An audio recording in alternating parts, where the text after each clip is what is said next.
Good morning students. Now we'll study the next point in this topic, superposition of waves, that is formation of stationary waves. Last time we have studied the principle of superposition of waves, in which we have studied when two or more waves arrive at a point simultaneously or arrives at a common point, then each wave produces its own displacement independent of the other. And the resultant displacement at that point is the vector sum of displacements produced by each wave independent of the other. And then we will study the superposition of two waves of same amplitude and same frequency, but they are traveling in exactly opposite direction. And these superposition of such two waves forms stationary waves. And for that purpose, we will consider a long string stretched between two fixed supports. And then when this string is pulled in downward direction at the middle and then it is released, then wave is produced in this string, reaches the end points or rigid supports, and from this rigid support it gets reflected. So this incident and reflected waves superimpose with each other and they forms a stationary waves. So these stationary waves are like this, which forms loops, and in these loops there are some points which have maximum amplitude, they are called as antinodes, and the points who have minimum displacement they are called as antinodes. म्हणजे काय तर दोन progressive wave same amplitude same frequency, फक्त त्या exactly opposite डायरेक्शनमध्ये जर एका वेळी एकाच पॉईंटला जर एक इन्सिडंट होत असतील तर त्यांच्या सुपरपोजिशनमधून स्टेशनरी वेव्स प्रोड्यूस होतात. आणि या स्टेशनरी वेव्समध्ये काय असतं तर लूप्स असतात आणि ही लूप्स याप्रमाणे असतात. इथं आपण ह्या रिफ्लेक्टेड वेव्स आहेत ह्या डॉटेड लाईननं रिप्रेझेंट केले. मग ह्या इन्सिडंट वेव्स आणि रिफ्लेक्टेड वेव्स यांच्या सुपरपोजिशनमधून हे अशी लूप्स तयार होतात. So these loops consist of node and antinode. Nodes are the points having minimum displacement and antinodes are the points having maximum displacement. Then we will study the equation of stationary wave on a stretched string.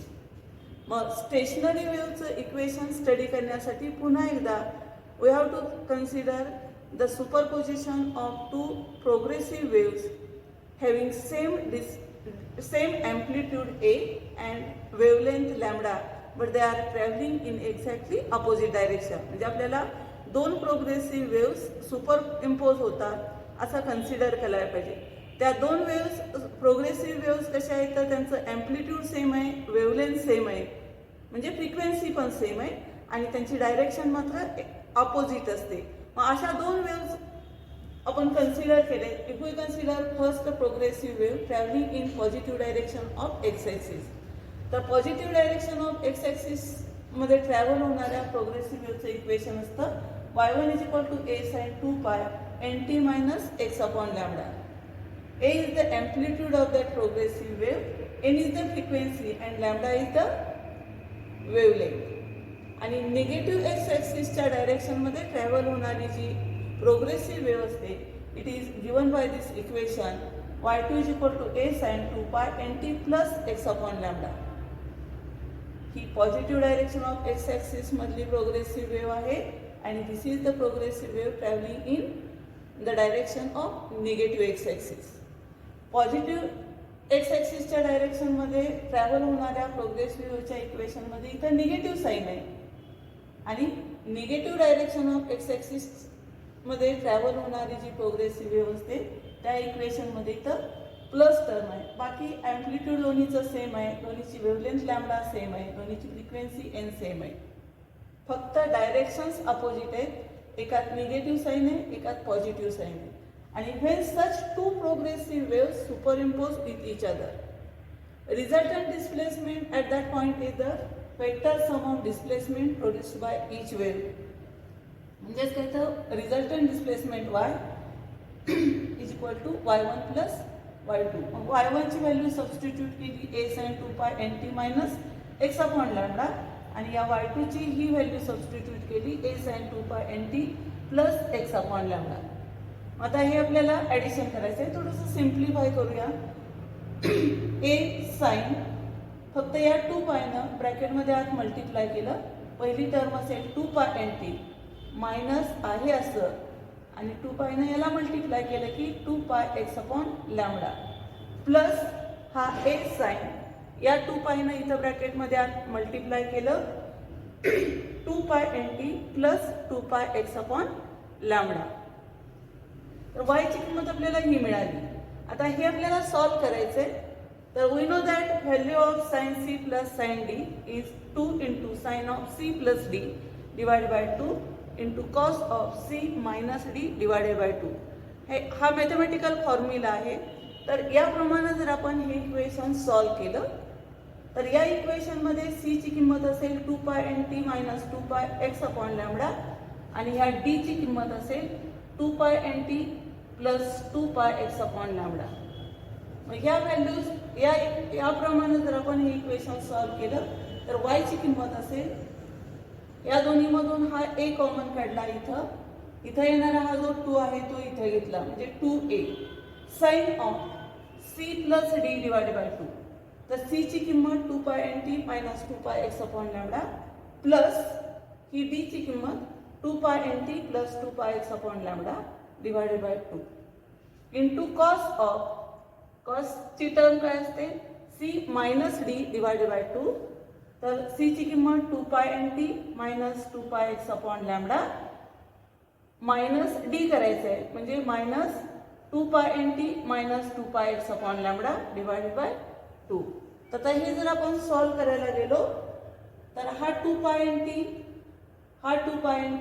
It will become 4 pi nt. हा minus 2 pi x upon lambda हा plus 2 pi x upon lambda हे एकमेकांना cancel होतील.